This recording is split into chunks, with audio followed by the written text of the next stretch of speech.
This video contains subject matter that may be offensive and disturbing to some people. If you are the type to require a warning throughout a video or show, let this message serve as your warning. This channel discusses the harsh reality of true crime. If this warning is not sufficient for you, consider a different genre and unsubscribe from my channel immediately.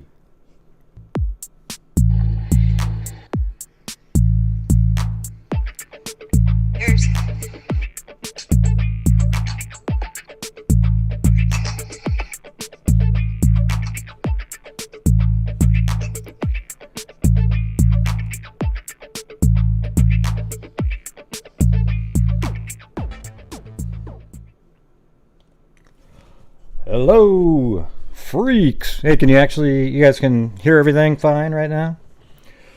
Yeah, well, today we're going to be talking about the cold case of Renee Bergeron from 1993, and we have a guest that's coming on named Sarah Cailean, even though it's E-A-N at the end. Okay, so it's not Cailean, it's Cailean, all right?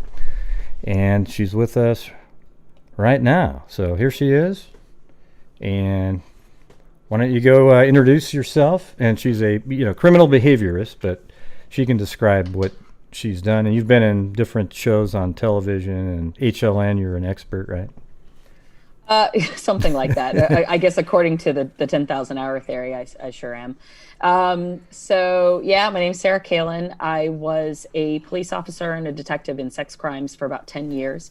And I left standard, patrol and detective work to pursue academia and study serial killers and serial sexual predators. So I study forensic psychology and criminal behavior, and I did that for about another sort of 8 or 9 years, and started doing some consulting work, and ended up kind of accidentally in the true crime world. So I was brought in originally just to do behind the scenes consultation on the Bible Freeman case in Oklahoma, the two girls who went missing in 1999. And it ended up becoming a series on HLN, a limited series last summer. And from there, I started doing contributing on HLN and CNN, and a little bit here and there. I've done some 3 Minute of Mystery and some other podcasts. So I like to consult wherever I can help, wherever the expertise are. And then in this last year and a half, I've kind of shifted again. I'm still doing, some of the true crime world stuff. But I'm also working now as a special investigator for the Mobile County Sheriff's Department in Mobile, Alabama. Specifically, we started out on this cold case, and I think we'll probably continue our work together once we get this one closed, finally. You actually watched that other case that you just mentioned. I think it was after I met you at CrimeCon. Mm-hmm. The last time there was one, I think. Yeah. And, that was pretty cool. It was up on top of a building, and it wasn't just me and her. Everybody, it was rooftop bar with a group. So. Yeah, there was a bunch of people there, and it was pretty cool. But I actually watched that. I think on the flight back, it was really good. Oh, good. So. Well, I'm glad you enjoyed it. It was an amazing experience. Both the Bible and Freeman families were just so generous with us. And I'm really proud of it. We would have liked to have done twice as many episodes if the money had existed, so that people could really, dive into the case in even more detail. But I'm really proud to have been a part of it, and I'm excited to do more of that. I am partnered with a production company right now, a television documentary production company, to do a series, a podcast, and then maybe hopefully a television series about this case that we're going to talk about tonight. Well, you're really good at it, so that's probably why they actually hired you. You actually do it for a living, I guess. Let's see. So why don't you tell us a little bit about, let's just get started on the case of Renee Bergeron. Yeah, so the case, you can Google it. There right now exists very little about it, either from the time or since. There are a few articles here and there that will pop up. Oftentimes it will come up as the Maria Martinez case. So at the time in 1993, Renee Bergeron, who was from New Orleans, but she'd been living in Mobile on and off for much of her adult life, but at that point had been in Mobile about 6 years, was living under an assumed name, the name Maria Martinez. And her body was discovered on November 14th, 1993. She had been decapitated and drained of pretty much all the fluids in her body, and sexually mutilated as well, and discarded on a service road running alongside I-10 in the rural part of Mobile County. Her head, unfortunately, was not found until the next day. It was found a little bit further down I-10, and her face had been cut. Similarly to what we think of with the Black Dahlia. So she had, the extended smile from the corners of her mouth to her ears. And her head was located with cadaver dogs, but to this day, her tongue has never been found. And so that's something that we, are kind of considering along with the sexual mutilation and stuff, and obviously classifying this as a sexual homicide. And now in, 2020, that's how we're pursuing it. That's how we're investigating this case. At the time when Renee was killed, it was early 90s, and a lot of, even the FBI at that point had only really kind of recently adopted the work of John Douglas and Robert Ressler and Dr. Ann Burgess, the trio that would eventually become the characters for the show Mindhunter. And so, psychological profiling and the understanding of sexual homicide was in its infancy, really, at that time, and certainly not something that was in the toolkit at the Mobile County Sheriff's Office in any vigorous way in 1993. So at the time, unfortunately, the case was treated as a drug deal gone bad. There was some history of drug use and sex work in Renee's background. But, like I said, when I first picked up this case a year and a half ago now, it was evident to me from the outset that this was a sexual homicide. This was not a drug deal gone bad. But again, like I said, we have different tools now than they had back then. And so the case went cold very quickly. There were a couple of drug dealers that they looked at and some leads that they thought they had. But unfortunately, they ran up against a lot of brick walls. And so now, nearly 27 years later, the detectives at the homicide division in the major crimes unit at Mobile County and I are obviously going at it from a different angle, and we're really excited about the direction we're going. We think we're closing in. I was reading in the newspaper that they didn't think that she was killed where she was found, so obviously that means that it was lacking blood, and you mentioned that she was drained. Correct. It's weird. Do you think that some of these wounds were inflicted, before she died, like the tongue being removed and the smiley face? Right. So the medical examiner's assessment at the time was that most of the mutilation was done, thankfully, post-mortem. So she would, from the way it was discussed in the medical examiner's report, she most likely was alive, if not awake and aware for the decapitation or the beginning of it. But the rest of the mutilation was likely done post-mortem, thankfully. Huh. Do you think this is possibly a serial killer type person? Well, it's certainly, like I said, it jumps out as sexual homicide. And obviously, whenever you're talking about sexual homicide, you have to look for behavior patterns. Sexual homicide rarely happens in a vacuum. It is not something that somebody just tries out once and right. It's not like robbing a liquor store where maybe you're going to give it a try and then you're like, oh, that was too stressful. I can't go back to that life of crime. Yeah. It usually is a culmination of an escalating series of behaviors. Now, there are situations, this is where it gets tricky. As we discussed before we started, it is an active investigation, and so there are things I can't discuss. But there are elements of this case that lead us to believe one or two of the key suspects, and we have a good handful of really compelling suspects. would not necessarily have engaged in one after another with this. There was reason to believe that some of these people could have operated on this as a one-off for the homicide itself or for the level of destruction. Although it would certainly be, I would feel pretty strongly that whomever had done this had engaged in sexual assaults of some kind leading up to this, or other predictive behaviors, peeping, stalking, stuff like that. Wow. And by the way, everybody, that the chair behind her is a gaming chair. She's not dressed as a vampire. I'm not dressed as a vampire. It is my husband's very fancy gaming chair. He's a lifelong PC gamer. So sitting at his desk, unfortunately, we've got 3 kids in school online. So desk space is limited in our house right now. Yeah. And if you hear, this is just sort of a casual show here. So if you hear dogs barking, Blue's already been growling. I know she has a dog. What kind of dog do you have there? We have a corgi and a border collie, and they're both very verbal. Yeah. Now I did put them up in the bedroom with my husband. Hopefully they stay up there, but the cat is wandering around somewhere, so she may make an appearance. Right. Well, I noticed my 2 dogs they're just right here, and I just heard one growl, so I was getting nervous. So I thought I'd throw that qualifier out. I actually might have to, because sometimes when there's somebody outside, they'll just keep barking. Yes. So I'll move them somewhere at that point. But that's our experience too, and we live in the city of Philadelphia. We are very much in the city, in a row home, so there's always somebody outside. Yeah.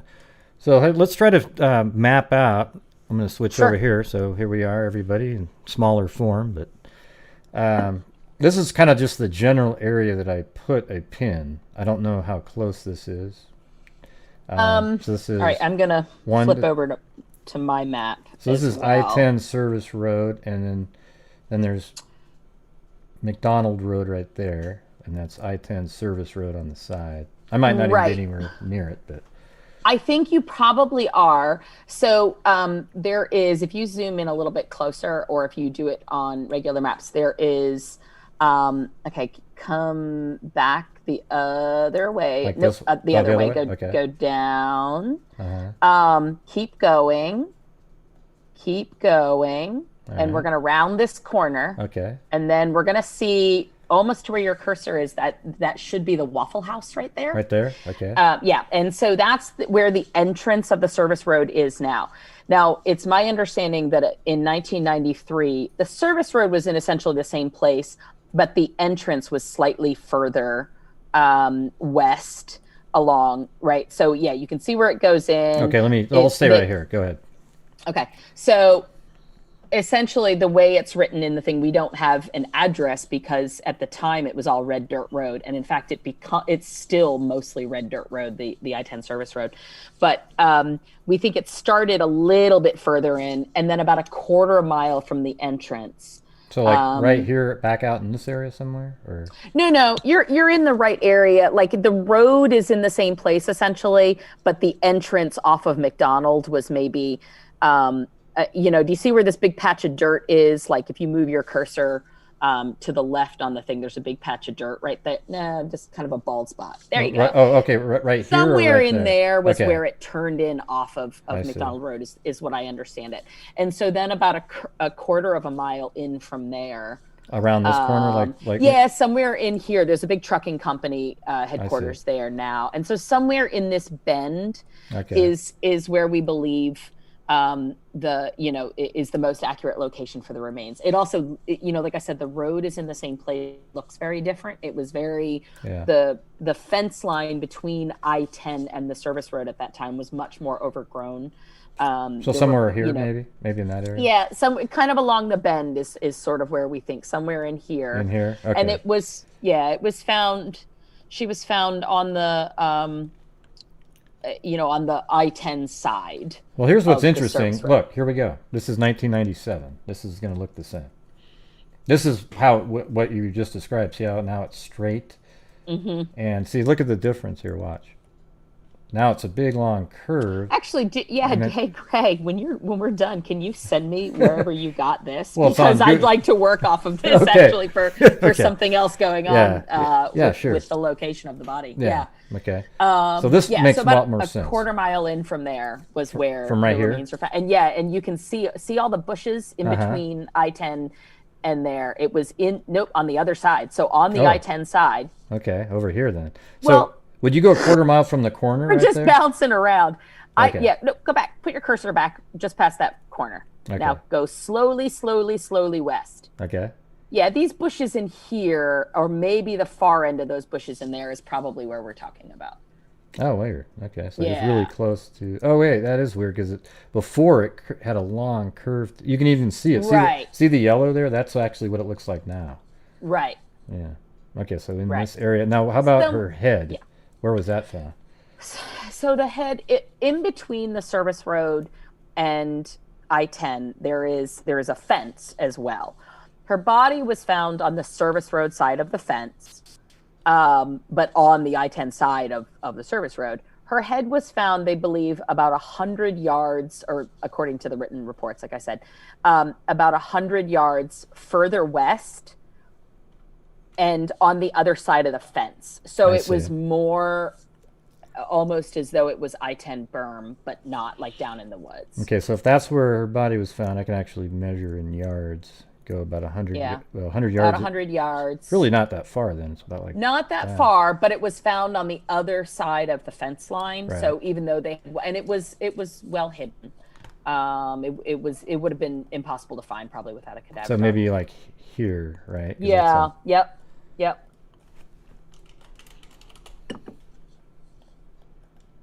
Okay, got that. And God, that's so crazy. So they just sort of drove by and like tossed, probably dumped her body out and then threw the head, though, right? Or do you think they physically placed both of them? It's it's anybody's guess, and at this point for me it mostly is a psychological guess, and based on a couple of the suspects that we have, I have my reasons to believe it was more of an afterthought, that there was some thought of keeping the head as kind of a trophy, and then a last minute decision driving along I-10 that this was not something they wanted to have in the car. I do want to be careful too, and I don't mince words, but there are many of her family are still alive and are working really closely with us. Her daughter Amanda and I have become very close, and so I want to be kind in the way we speak about this, because this was a real person who was very much loved by a lot of people. So right. I want to be careful how we talk about it, but yes, it's kind of my best hypothesis. Something just or offenders may have been driving west on I-10 and disposed of the head that way. Oh, on I-10. Right, because at that point the head was located on the other side of the fence, so and closer to I-10 than the service road. So you think that was disposed of maybe on the way out or first, and then they drove over here and on the way out. So for a number of reasons, we believe they traveled eastbound on the service road, because you can access the service road further west from several different places. Oh, I see. And we believe that they were possibly not. I mean, a lot of this is speculation, but kind of our working theory is that they were traveling east, and because the body was dragged up into those bushes, and then they could have come down and jumped on I-10 and began traveling west, and disposed of the head. That could change. We could change our thinking on that. So it would have been like right here. Maybe there was a fence there. Maybe there still is. There still is. Yeah, there still is a fence. Correct. And her head was found on the other side of the fence in the grass along I-10. Okay, but I mean, so it is possible that from this side they just. I mean, I don't want to. Yeah, it's sounds possible, lame to but say throw. Yeah, but. No, I know, but it was also there was more of an incline at that point too, so it would have been difficult to it's a little bit more leveled now. Oh, like a berm sort of ish? Right. Yeah. So there used to be more of like a rise between the service road and I-10. Okay, and then just down here where this trucking company is, is in general on this side, though. Nope. You were correct before. It's on the other. It's on the I-10 side, but it's on this side of the fence. Oh, I was going to refer to the body, though. The body right. was... Me too. Me too. So they're both... Oh, okay. So on this side, yes. but just not over the fence. Correct. Oh, I see. Okay. Wow. All right. Interesting. So let me move my... Oops. Now we're in space. Yeah. Sometimes you just disappear into space. So let me move... Oh, I guess I did have it right. It's just right Yeah. there. No, you had it correct. Yeah. That's right. We actually, for a long time, had it incorrect and thought that it was on the other side, like on the same side with the trucking company, until we interviewed the gentleman who actually contacted the sheriff's department that day, the one who found her remains. Right. So then you think that he showed us where it was. Yeah. And so you think it was just they maybe drove up this way, and then whatever it was before. Well, we can go back in time. Let's just take a look at it. It looked like. Well, they must have gone into here, and then I'm not sure how they would have done that. Yeah, you would have to go. Apparently, my understanding from the guys on the team who have lived there most of their lives or their whole lives, you could still access I-10. You just had to go further down. I see. Like there wasn't an on-ramp right there like there is now. And it looks like maybe you could just have turned around right in here, and then you just drive across, right? You see how you could go like this? And right. Then over. Yeah. Because I don't think it looks like that anymore. Yeah, no, not even close. It doesn't. It's much more direct. Like the minute you come out of where the Waffle House is, you turn right, and the ramps to I-10 both directions are on either side of McDonald Road. All right, so we got everything mapped out. So maybe we can go over some of the, I don't know what you can say of the theories and so forth. Sure. So, I mean, one of the interesting things, like I said, we do have a couple of or at least not known to be serial killers that are pretty high up on the list. And these were people whose names appeared in the original investigation, but for one reason or another, they were not really pursued seriously. So basically what happened, I can tell you when I came onto this, what I did was Captain Paul Birch of Mobile County Sheriff's Office essentially gave me the entire case file, which at that point it was probably about 5,000 pages. And I brought copies of everything back with me to Philadelphia. And I did what a friend of mine refers to as the Marie Kondo of crime. Like I took up this whole living room with a giant table and I laid everything out and sectioned everything off into like, okay, this is suspect stuff. This is witness stuff. This is, forensics evidence, which there was very little of from the original case. And then I went through all of the original notebooks, the detective's notes from the initial days and weeks and months. And then there were a couple different times that, somebody would come in and be signed the case as a cold case. And so then I had all of their notes.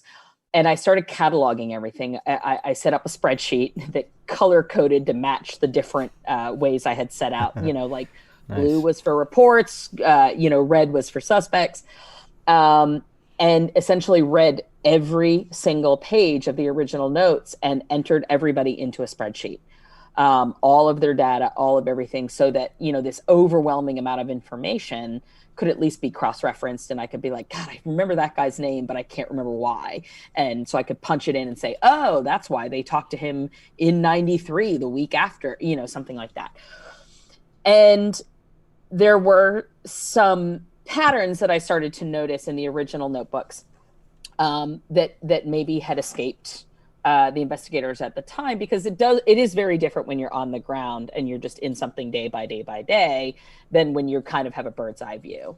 And one of the things I noticed was that there were, at one point I eventually got to 5 different witnesses who had separately come forward and named one person as being potentially involved, and described the type of weapon that he had supposedly said to them that he essentially confessed to the case. But as we all know, There is a lot of bravado that goes along. A lot of times, guys talking in a bar will take responsibility, claim something that they didn't do and everything. And so that person is somebody that we're examining pretty closely. There was another person who a lot of tips came in, but they were very small and probably seemed insignificant at the time. And I would love to explain what they were, but I really can't.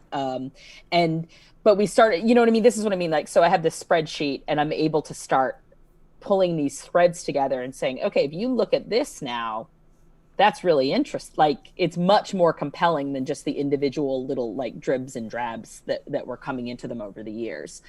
Now, that being said, for the regular guys, there were, that we know of, at least 3 now captured and or convicted active serial killers working in the area at the time.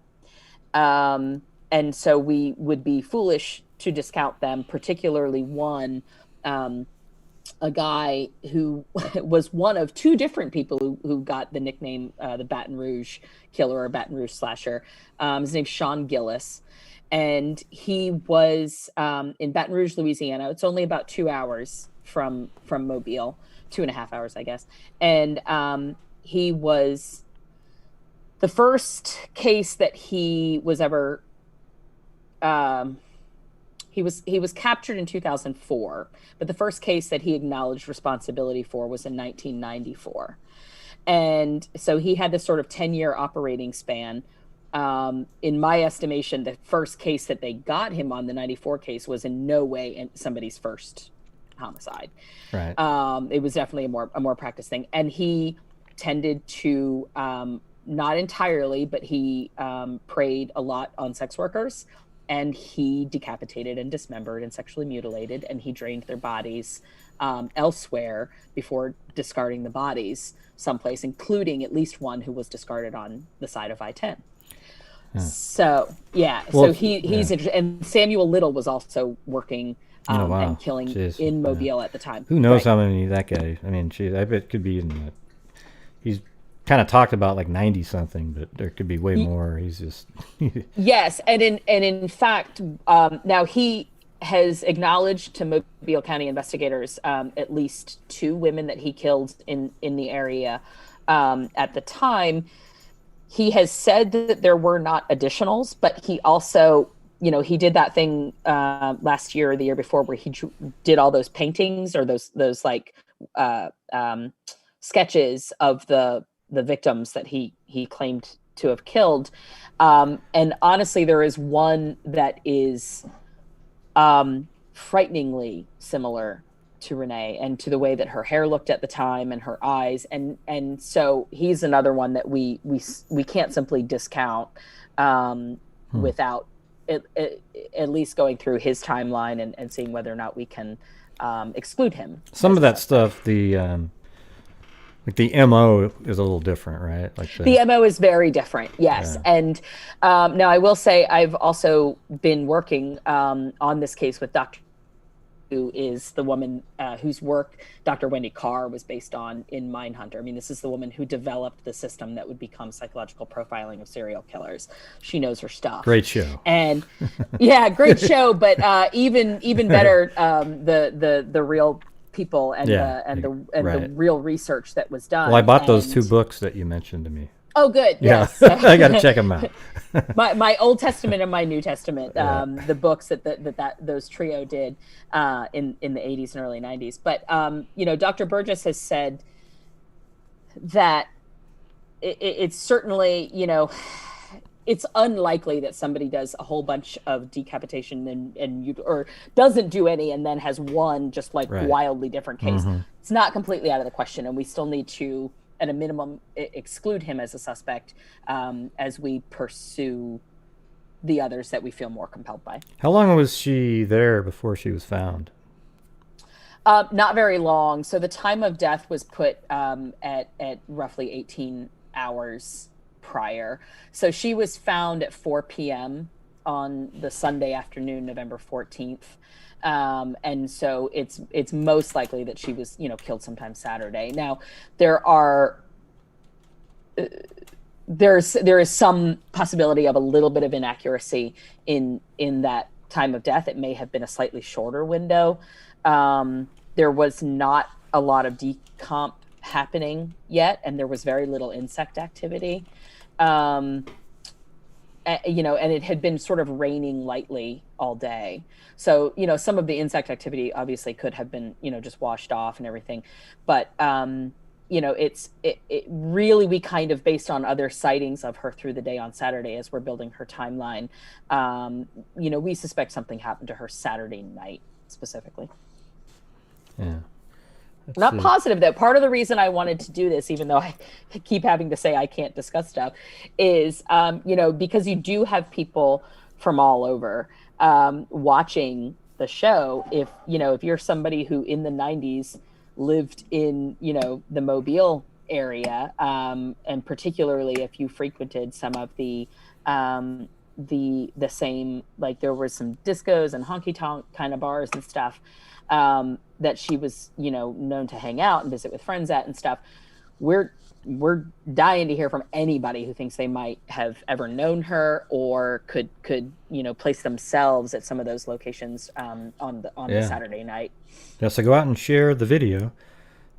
Let's see. So I know this is probably one that you might not be able to answer. Since she was found that quickly, were they able to extract DNA from her? So, there we go. I knew it. Here we go. Yes. And that's, that's the $1 million question, of course. So what happened? In 1993, a rape kit was performed on Renee's remains. Vaginal swabs, anal swabs, pubic hair, combing, and fingernail clippings. Now, in 1993, what was submitted to the state lab in Alabama was just a test for serology, so for the presence of semen. And that was all that was done, which, again, is not entirely, out of the norm for 1993. But that evidence remained in department custody for all these years. And so we have... Oh, look at that. That's out in... You just froze for a second. Say it again, because it froze right when you were about to say that one part. Oh, so we are working closely with Pure Gold Forensics out in California. It was a private lab headed up by Susanna Ryan to see what more we can take out of this. And again, without saying too much, I can say that there was male DNA extracted from all 10 of her fingernail clippings on these most recent tests.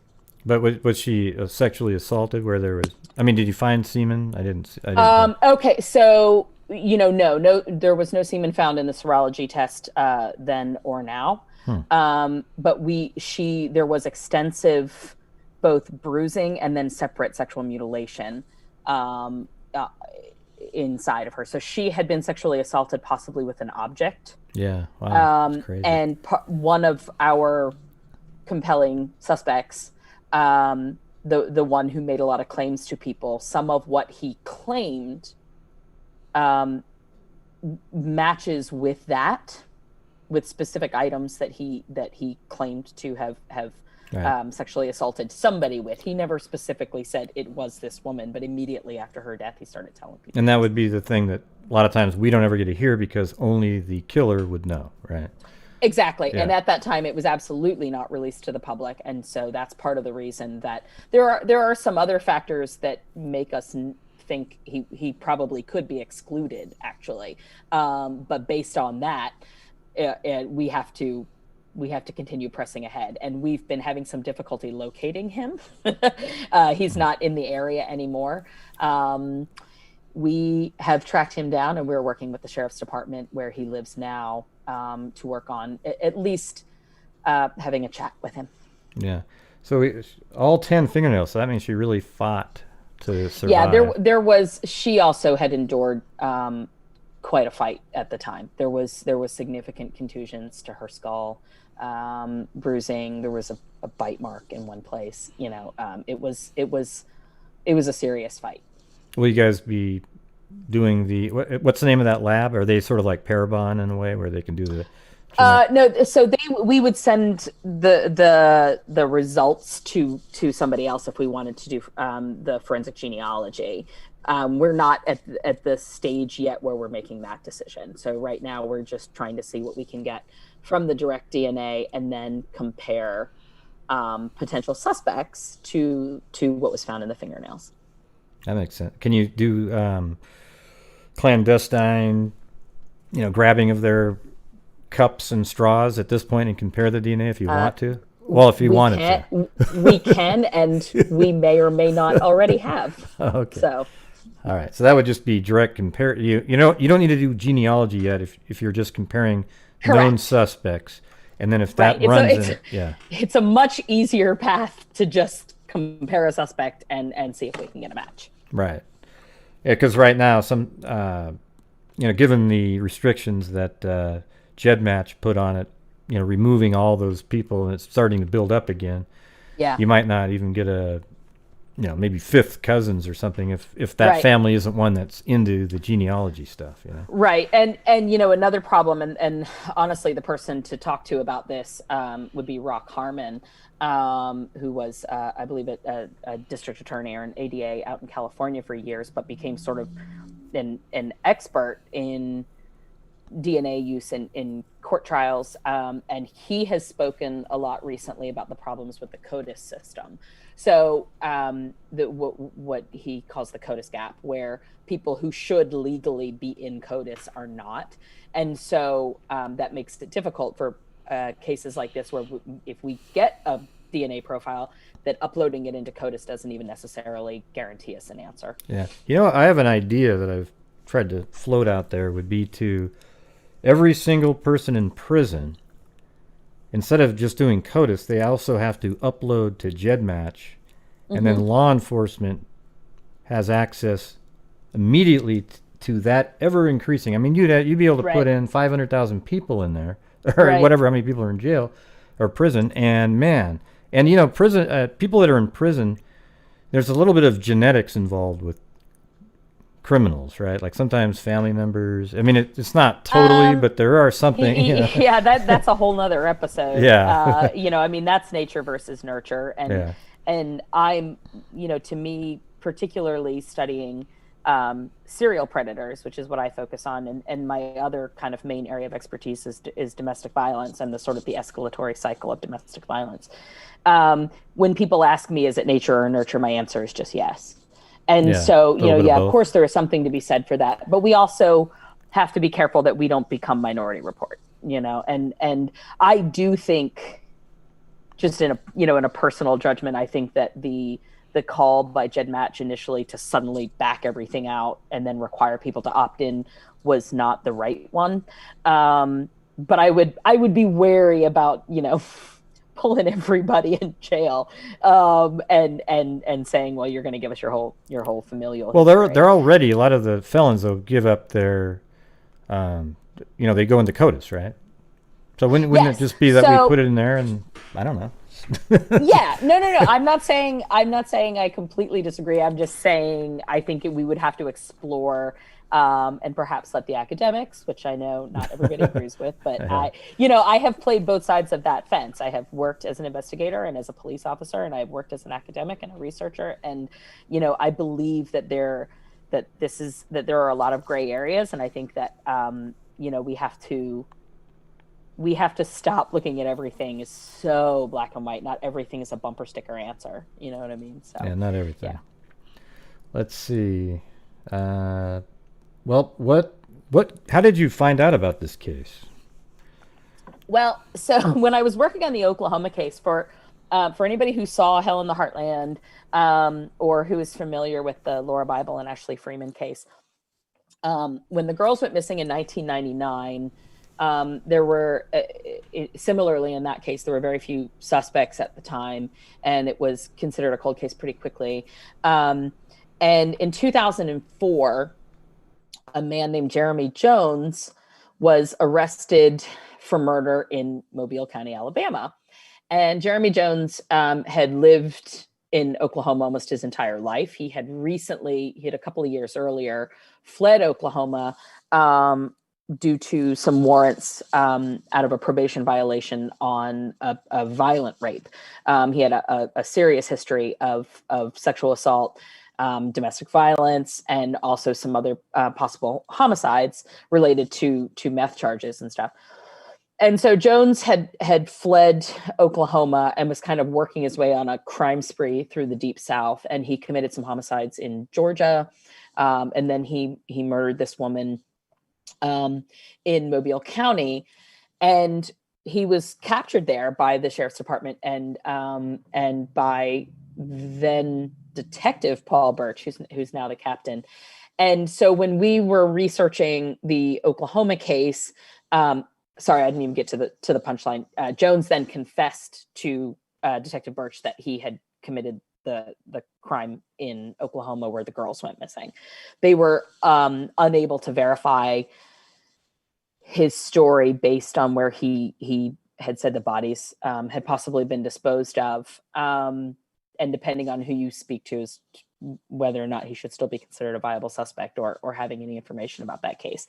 That's kind of neither here nor there. But when working on Hell in the Heartland and working on the Bible Freeman case, I went to Alabama to meet with Captain Birch and see if it would be possible to view the confession tapes when Jones, confessed to him about the girls' disappearance in Oklahoma, and just struck up a great working relationship after that. And just we kind of thought we would like to work on a case together. And when Hell in the Heartland wrapped up and I was kind of a little bit more free, I said, well, I can, poke around on some of your cold cases. And so I went down there and that's what we did. He had a list of cold cases, not very many. They are a squared away agency nowadays, and they don't have a lot of unsolved cases. But this one really jumped out at me. It looked like something in my wheelhouse. It looked like something certainly that was, a sexual homicide and would either be related to a serial predator or, perhaps a domestic partner or something like that. So it seemed like something I could tackle. And here we are a year and a half later. That's crazy. So the thing, just doing this show for a couple of years, the live shows, it's amazing all the different cases. I mean, we cover, sometimes 4 or 5 different cold cases in a night. And almost every single time you get the feeling that this wasn't their first time, just like right. You were saying earlier. I mean, if you have like a child that's murdered and her body thrown somewhere, that guy's probably done it before or after if they've never been arrested, right? So the thing is, it's just, it's amazing how many serial killers or serial killer types, I call them types because some people, it is possible, like they only did it once. For example, in the April Tinsley case, John Miller, apparently, that was the only person, but he taunted the police for years over that. For years, right. So, and when we see something like that, we think, well, there were probably other indicators leading up to it, right? So he most certainly had some sort of a history of sexual violence in some way, or in some sort of predatory behavior, and then he's getting enjoyment out of taunting the police and watching and sort of staying involved. So psychologically, if he's still getting the charge that he was seeking, that thrill and that adrenaline rush that essentially is what he was seeking with the murder, if he's still getting that after the case, then there isn't necessarily a reason for him to continue to escalate. And it is unusual. Typically, that thrill starts to wear off, and yes, that's when that cycle kind of begins again, and they build towards another act. And that's also why we see them escalate from what we talked about with Burgess and Ressler and Douglas's work about what we all know about the homicidal triad. Right now, that's just like sort of commonplace knowledge now. Everybody who's ever watched Law and Order knows about animal torture and fire starting and late stage bedwetting. But when we see those, some of the other behaviors, the stalking behaviors, peeping behaviors, peekerism, stuff like that escalates, Typically you don't see somebody go straight from that to a decapitation and a sexual mutilation. It is very unusual, and you usually can see that there had to have been some other steps. You could even say like James DiMaggio is a perfect example of that, the East Area rapist. Because he was doing ransacking, and then he raped, and then he started murdering. It's like ding, ding, ding, ding. Right. Yeah, it was so fun. I do remember reading ago. I'll Be Gone in the Dark, and when everybody was saying, well, he's not the Visalia ransacker, and I was like screaming at the book. I was like, he's totally the Visalia ransacker. And then it turned out he was the Visalia ransacker. Well, yes, D'Angelo. That's D'Angelo. It's these guys to me are fascinating. They do certainly have little variances. And I say guys, of course it is almost exclusively men. Right. But they kind of operate on this continuum. And once you sort of have a good feel for the continuum, you can kind of usually see where they are on it. And that's all profiling is just sort of becoming really familiar with it and maybe having a little bit of a just messed up enough of a brain that you can kind of see where they might be falling on that. It's almost like they're searching for their MO, right? Like they start out and then they finally settle into this. Yep. I'm the guy. Now I'm who I was meant to be, But they will usually continue to escalate. I mean, I personally, I think part of the reason that Bundy stays so kind of like at the forefront of everything is because, and maybe it's just for me, I guess maybe it's not for everybody, but Bundy was this sort of perfect example of what happens when that cycle of violence. So if you picture like the recycling symbol, right, with the 3 arrows, and it goes around, and serial sexual predation and serial sexual violence has the same little 3 arrows, and it's it starts with a building up, and then there is an explosion, and then there is a cool down period, and these are the 3 arrows, and then after the cool down period it begins to build up again, and then it explodes.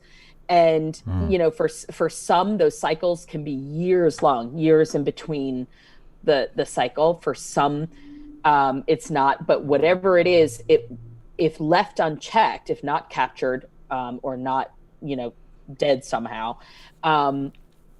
the cycle typically will tighten, and as it tightens it gets messier. You can imagine if you drew that circle, if you kept drawing it smaller and smaller, it would become messier. And I think that Bundy was this sort of horribly perfect example of what happened when the cycle collapsed on itself, when there's just an explosion of violence at the end. And honestly, it's the same cycle of violence and domestic violence, which is part of why like these 2 areas are both of interest to me, because it's the same thing. And as that cycle collapses is where we see the explosion of danger for the victim of domestic violence, where they typically are seriously injured or killed.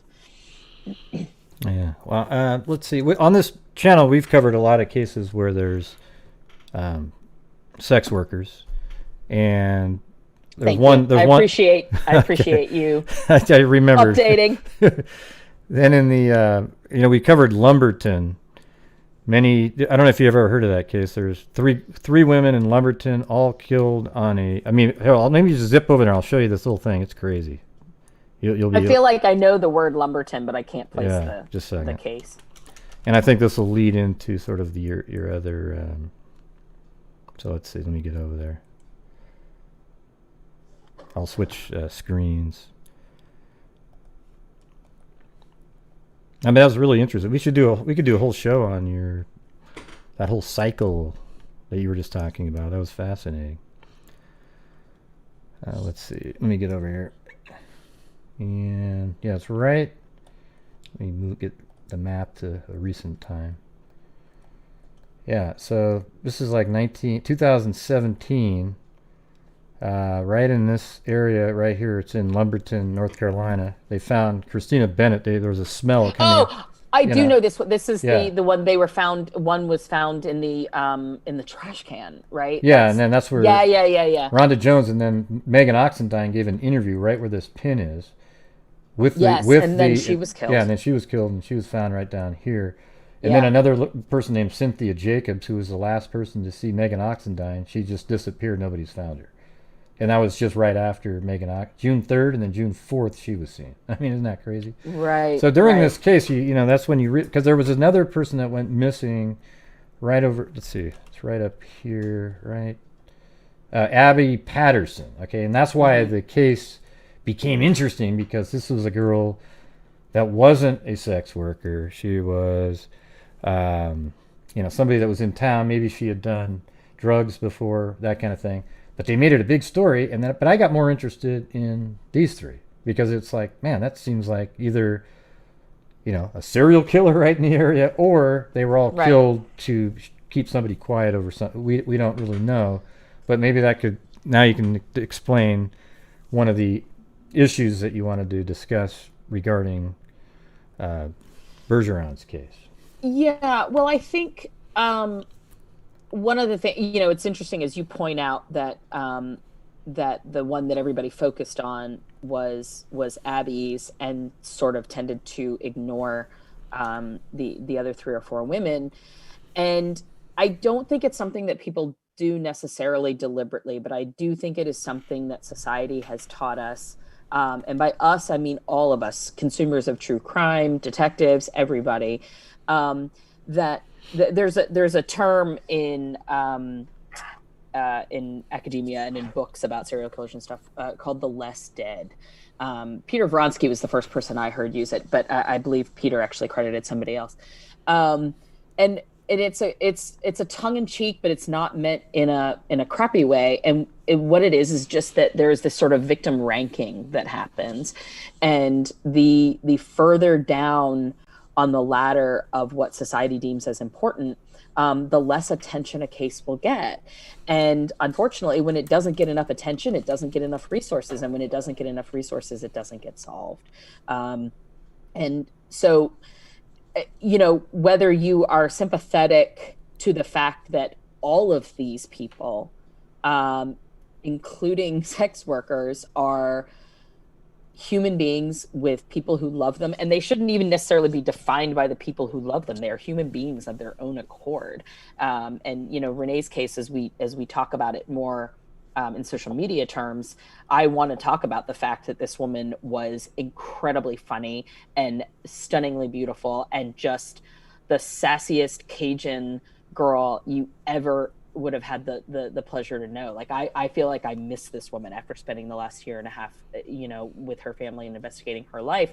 And she was essentially discarded at the time, because it was like, well, she's a sex worker and a drug user. And I don't mean that disparaging against the police. I think that there was a lot of that endemic in law enforcement at the time, but it was also in the media. You know, I mean, I've seen the very few press accounts from the 90s, and the first thing they all say, she's a prostitute, absentee mother. Well, you talk to her daughter, she's not an absentee mother at all. She was a wonderful mother, you know, in a lot of ways.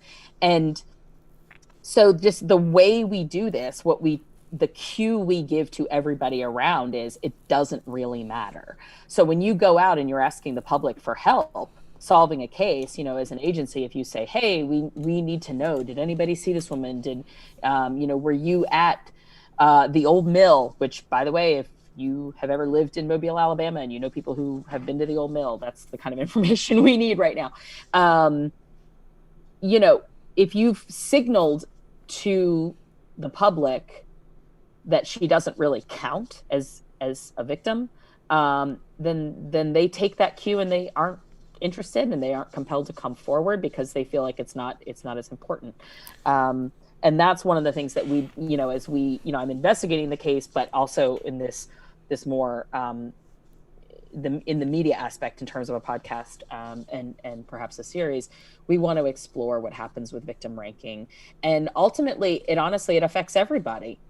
Because if you're talking about a serial killer, you know, you just brought it up with this other case, you've got, you know, 3 or 4 missing and murdered women, and maybe nobody cared about them. And then a woman who people claim that they care about is affected by it. Right. And that's, you know, so it's like, no matter how you cut it, it's a bad idea to rank victims. Yeah, I mean, we talk about, it's crazy because we talk about this all the time. I've always said, and in some ways it makes sense too, but it just sucks. It's like, let's say in the same town of Lumberton, you had limited resources, and then there's this little girl walking to school.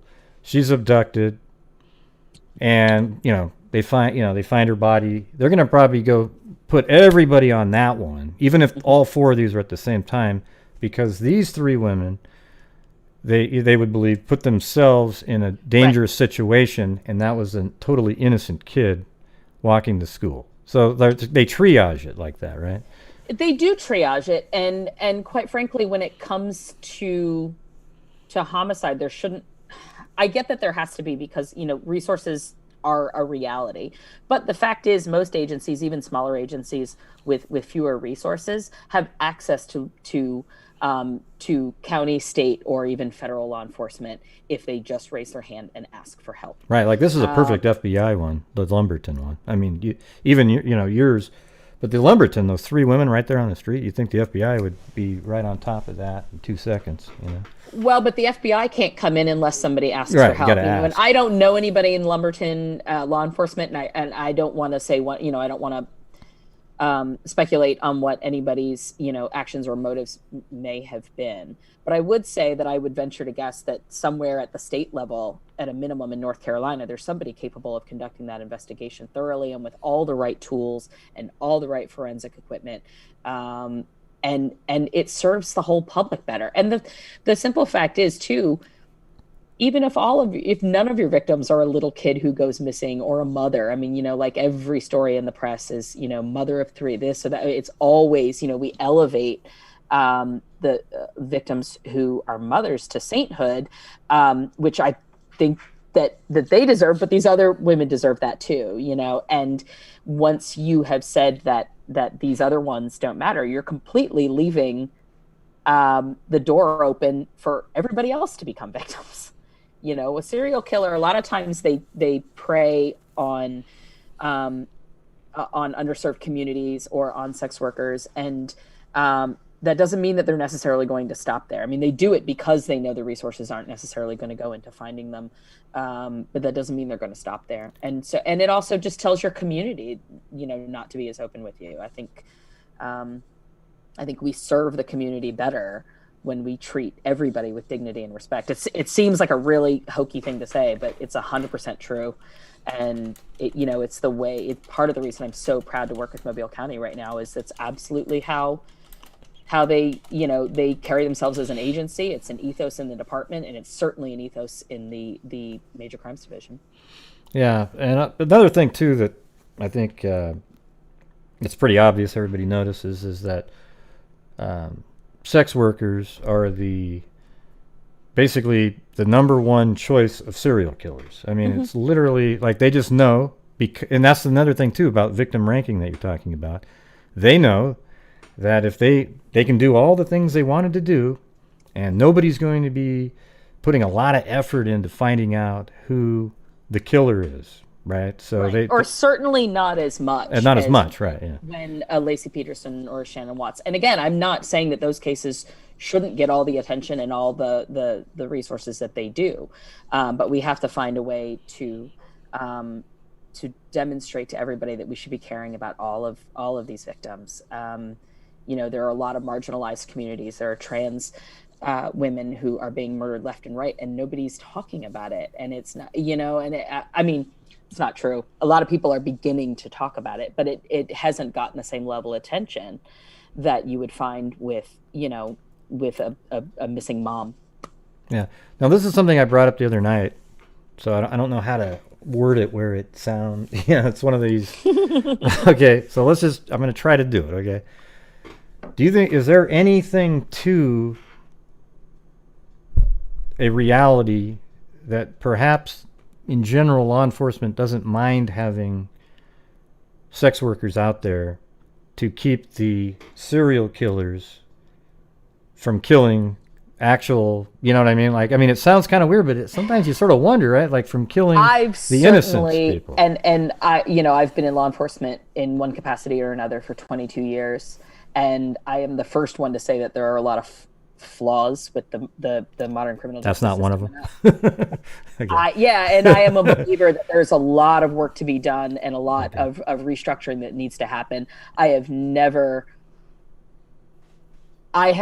in the time that I've been in law enforcement, I started in 1998, I've never encountered a single person that I even got that vibe from. Well, maybe it wouldn't be a vibe though, but let's say let's higher Certainly up. not a direct statement. Like it would be a higher up thing. Like let's not arrest. You arrest them, but they get put back out on the streets again, and No, I don't know. It's just sort of. I've not encountered that. And I've like I said, I've worked in and with agencies all over the country. I've never encountered anything that said, "Oh no, this is great because it's serial killer bait." Yeah, well, I don't think anybody would say that out loud. That's why. I have a hard time saying. But I'm also, you know what I mean. As a profiler, I'm pretty good at reading people, and I've never even had a moment where I thought that. Well, good. Now, I'm glad. I have encountered, and I'm lucky to say that, and I'm happy to say I don't work with many of these people now. I have encountered, people who sort of felt like, oh, well, you put, like you said, you put yourself there, your victimology is the reason. And that I have no tolerance for. And I'm, I would like to see that evaporate from law enforcement completely. And I think that it's certainly on its way out. But I've never even had a fleeting moment where I thought somebody just thought that sex work as a serial killer bait was good for society. Well, isn't that ranking thing though sort of systemically saying what you just said? Like, because I just said a minute ago, like I would rank it like, well, they put themselves in a dangerous situation. Not to say that we shouldn't go find their killer. They deserve just as much justice. But if you had to like right now choose which one, Yeah, and that's where I would challenge, and I would say that's, no, I think you can find the resources. You have access to the resources. I totally agree. That's modern American policing. There's no reason right. to say that a murdered sex worker. We just don't have the time. Nobody. There's no excuse for that. And I don't doubt that someplace that's still happening. But it's it's unacceptable, and it shouldn't be tolerated by communities. Yeah, I always say that they should just find, like what I've said is they should find the resources, whether you hire PIs to go out and figure it out or retired detectives, get them back out there and get them working. One of the things that I love about Mobile County is that they are very busy, and there's no shortage of current homicides, and that they do try and work cold cases, and they've had some success working cold cases. One of their guys just solved a case from 1977, I think, or something. I mean, they do work them. But the fact is, once a case goes cold, when you have, just a handful of detectives, it is harder to devote the time that's necessary for a cold case. And so one of the things that I think Mobile County is doing right, and that should be a model for other agencies, is that they were willing to say to somebody like me, now I'm not, an armchair quarterback. I know what I'm talking about. I have the education and the experience to handle the case. But they were like, yeah, sure, have at it, see where you can get. And I spent, a full year working on it almost entirely at home in my own living room before I started going back to Mobile and saying, like, okay, here's where we are with suspects, and here's what we need to do to move forward. And so now it's become this active investigation again. I work with one of the corporal detectives, Matt Peak, and we are partners on this full time when I'm there, 2 weeks out of every month.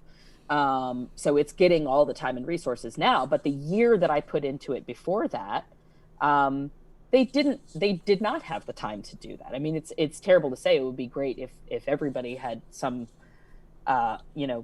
bored former officer like me on their hands that wanted to, go through some of these. But I do think that there is room to do that in other agencies. Other agencies could be adopting this model. Yeah, I think it's great. So we've kind of weaved around. Was there anything I know. but I think it's good like that, it's sort of like stream of consciousness stuff. Is there anything in the case itself that you thought would have been interesting to talk about? Or well, like I said at the outset, the case itself is so fascinating, and there are some really, really interesting suspects, but unfortunately, because it is active and because all of our suspects are alive, my hands are kind of tied on saying too much. But what I will say is that, again, as cheesy as it sounds, if you or somebody you know lived in Alabama, in South Alabama in the early 90s, if you heard about this case or something about it, jogs or stands out in your memory, you can reach out to Mobile County Sheriff's Office. I'm sure we can have you put up the information on your site for contacting about the cold cases.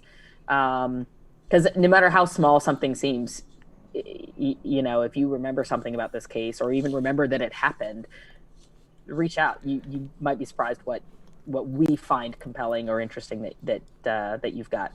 I think I have it in the description. I put that post on that police website, I think. Yes, yeah, that's got the full link. Yeah, with Team Sheriff.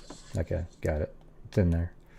So maybe I'll make another post with just that on it, a number. I know. I wish I could give you guys more. I'm sorry to be so tight-lipped about stuff, but like I said, we feel like we're actually closing in on an arrest, and we need to make sure that all our ducks are in a row and that we're doing everything right, so that there can be a case and there can be real closure.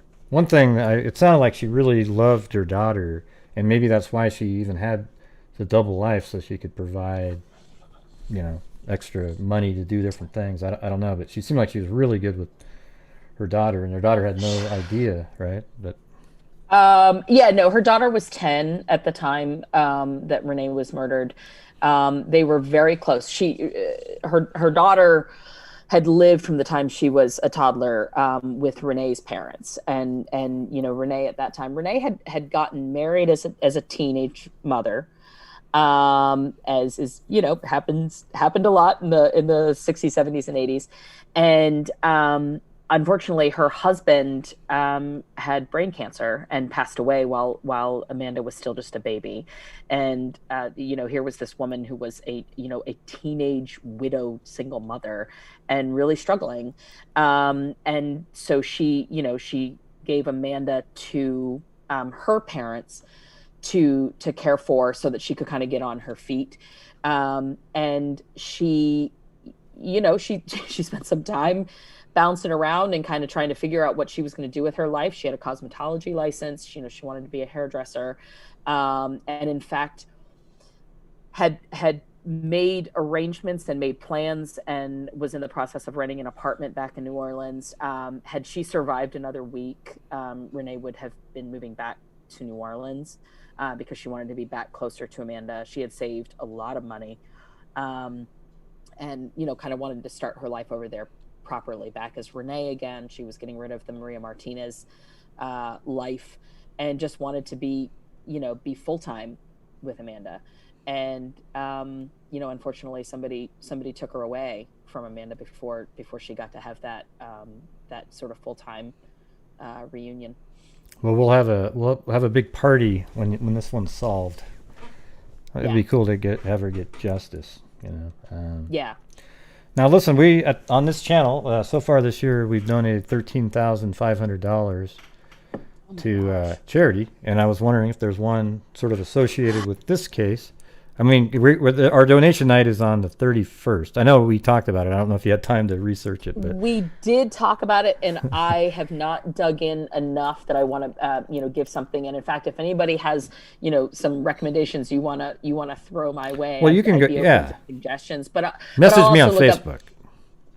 Yeah, I think I would love to find an appropriate charity or foundation that needs the support to help other women and help fund the solving of other cases like Renee's that just, whether through, through intent or just bad circumstance, didn't get the attention that they deserved. Okay, well, let me know before the 30th.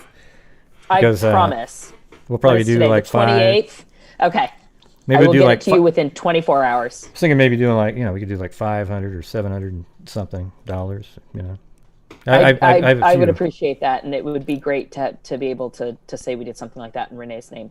Cool, that'd be great. So any last words or?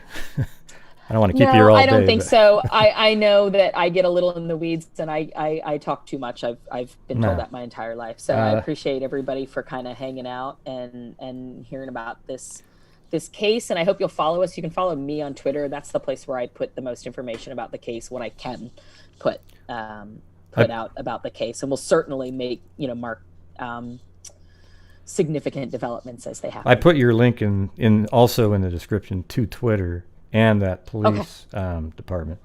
Great. Or the police website.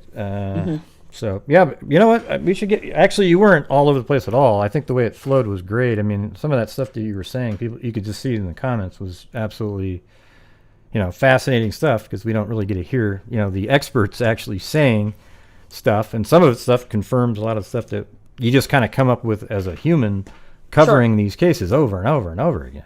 It's really, at the end of the day, it's just human behavior and how humans interact with each other. And there's just different ways to specialize in certain kinds of human behavior. That's all. And I've just spent way too much time on serial killers. Well, we'll have you, maybe you can come on again and just a whole different, we could even pick a case that's out there just in the media and just boom, you could say what you think might be going on. And that's what I've been doing for HLN for the last couple of years. They'll call me up and go, uh-oh, we got this case. Do you want to come on air and talk about it? And I love it. Honestly, I love, taking a few hours to dive into something and on short notice, see what I can put together for you. Maybe like a cold case too, like something like really old, because in the newspaper.com, there's tons and tons of old cases where they're just not solved even today, and you can see them in there, and it's just really there's no shortage of cold cases. And sadly, I feel like I will never have to retire. I can keep working on these till the day I die. So but I'll do as much as I can. All right, well, I have this little rap that I play at the end from on my channel, so I just bet you do. Yeah, it's awesome. All right, well, listen, I really appreciate you coming on. That was very interesting. Thank you so much for your time, and thank you, everybody watching, for hanging in there and listening to me nerd out about this stuff. I appreciate it. Okay, maybe just hang out on here until after the wrap. And I promise I'll hang out right here and drink my tea. Okay, all right. All right, everybody. Be safe out there. Thank you. Not sure if it's going to work. It's trying to, I could tell. There it is. And during That's Lori Daybell. I have not seen one person that is a crime dissector, plug rejector, it's Lori Daybell. certified human lie detector. Gonna get ya on a stretcher if you try and play me like an old projector. Crime sector. I made Here's this. my nectar. Professor Grego's gonna give another lecture. Crime collector, freak connector, and I'm always gonna be a pup protector, fool deflector, interceptor, and I'm meaner than a spectre with a vector on his pector. With all respect, y'all, just remember I've a temper fucking checked ya. I have no agenda. Great, I love I'm a it. pretender. I think it's fantastic. And I'll serve it to you straight without That's the not blender. bad, And in the end, No, it's great. I'm gonna send ya on a mission to reveal the true offender. Yeah, so I'll just get right back to work. All right, everybody? Talk to you. Be safe out there, everybody.